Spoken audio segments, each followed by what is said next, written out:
আমি কম বয়সেই স্বামী হারিয়েছি। দেশের জন্য জিয়াউর রহমান জীবন দিয়েছে। দলের নেতা কর্মীদের দাবিতে গণতন্ত্র প্রতিষ্ঠায় রাজনীতির বিপদ সংকুল পথে মা বাড়িয়েছে। আরামায়েশ, সুখ শান্তি ও নিস্তরঙ্গ জীবন বিসর্জন দিয়েছে। আমার প্রিয় দেশবাসী আমাকে তার প্রতিদান দিয়েছে অপরিমেয় ভালোবাসা।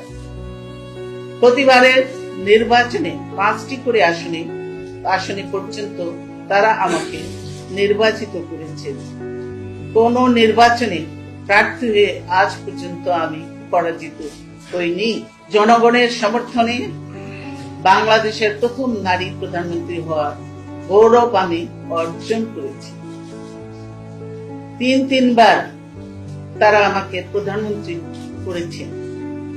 এখনো আমি দেশের যে প্রান্তেই চাই, উচ্ছ্বসিত জোয়ারে আমি তাদের ভালোবাসায় অভিষিক্ত হই। আমি রাষ্ট্র পরিচালনায় কিংবা বিরোধী দলে যেখানেই থাকি, এই জনগণ প্রতিটি সুখে দুঃখে শান্তিতে সংগ্রামে আমার সাথী হয়। আমি তাদের প্রতি কৃতজ্ঞ। রাজনীতির অঙ্গনে পা রাখার পর থেকে আমি জনগণকে যতটা সময় দিয়েছি, পরিবার ও সন্তানদের ততটা সময় দিতে পারিনি। কারাগার থাকতে আমি আমার মাকে হারিয়েছি। অফিসে অবরুদ্ধ থাকা অবস্থায় আমি একটি সন্তান হারিয়েছি। আরেকটি সন্তান নির্যাতনে পঙ্গু হয়ে দূর দেশে এখনো চিকিৎসাধীন।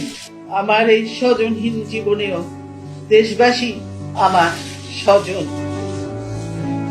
আল্লাহ আমার একমাত্র ভরসা। আমি যেমন থাকি, যেখানেই থাকি, যতক্ষণ বেঁচে থাকবো দেশবাসীকে ছেড়ে যাব না। প্রিয় দেশবাসীর প্রতি আমার আবেদন, আমাকে আপনাদের থেকে বিচ্ছিন্ন করার চেষ্টা হলেও বিশ্বাস করবেন আমি আপনাদের সঙ্গেই আছি।